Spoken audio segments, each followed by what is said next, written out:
Miss Hershey, nasarado ko na nga ho pala yung patahian. Paano, uwi na po ako? Ay, oo, sige, sige. Salamat, Kaya. Sige.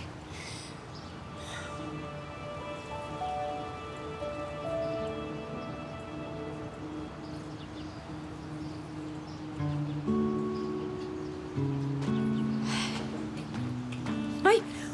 Uy, ito naman. Ano, Miss Hershey? Akala ko umuwi ka na.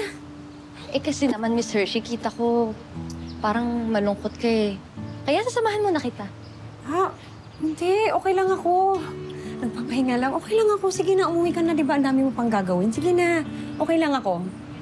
Alam mo, Miss Hershey, kung ako sa'yo, lumabas-labas ka kaya, mag-aliw-aliw, ganon. Makipagkaibigan.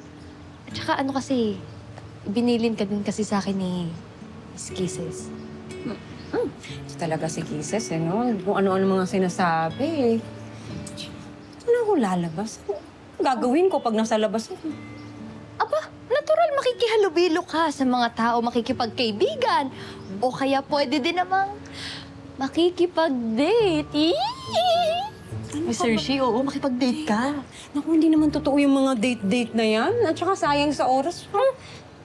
Kanino naman ako may pag-date? Wala din naman. Ayoko talaga. Wala akong ano sa... Ay, naku, pakunwari ka pa, Miss Hershey, dyan, ha? Pakunwari ka pa, kunyari, hindi ko alam kanina ako makikipag-date. Walang iba kundi kay Ariel. Uy, ano ka ba? Ano, Ariel? Nakakahiya. Uy, talaga Ano ba naman yun? nakakahiya. Ano nakakahiya? Kita ko, umiti ka, ah.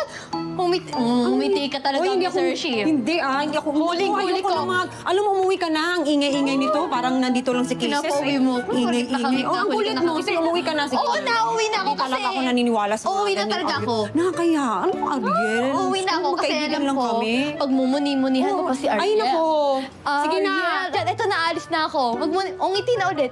Ngiti. Hindi ako nakangiti kanina. Ano Ka ba? na. Magmumuni ka. Ang kulit.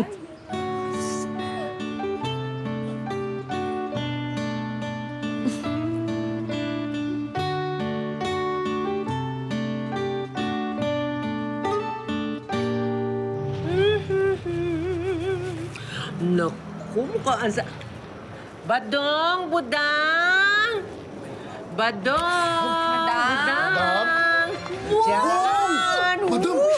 Para sa atin yan, madam, yung pagkain na yan. Yes! Yes! Ayan! Sandali. Hindi yan basta-basta dadakmain na lang, ano? Siya, madami sabi niyo, para sa atin din eh. Oo naman, para sa atin yan.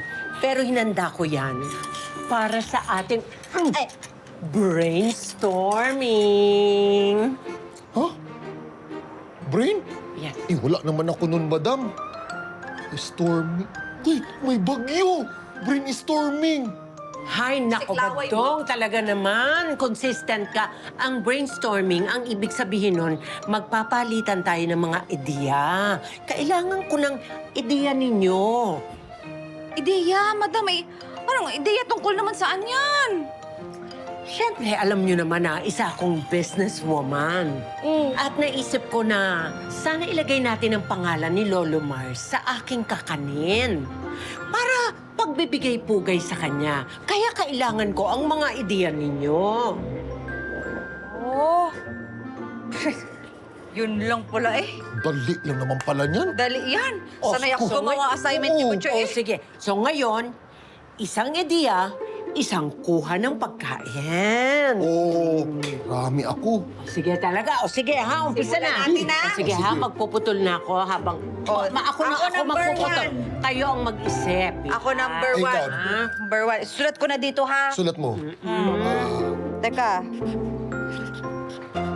Okay. Huwag ka maingay. No copying.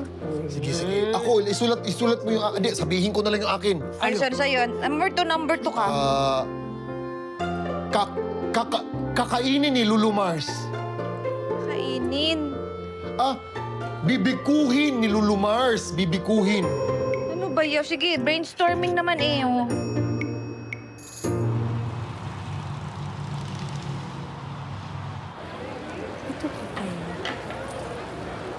Pwede pong patingin ko yung nandun sa dulo. Yan. Oh, yun nasa dulo. Yan. Thank you.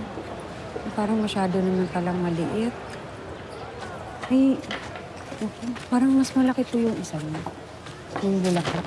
Ay, sorry. Ariel! Hershey! Kumusta ka? Eto, tumitingin lang ng mga gamit para sa bangka ko. Wala kasi sa amin eh. Kaya dito ako pumunta. Ikaw, kumusta? Ay, eto, bumibili ng tela para sa patahian. Tsaka tumitingin na akong bulaklak eh. Para sa puntod ni tatay. Ikaw, bibili ka din ba ng bulaklak? Oo. Para kay Emily. At girlfriend mo?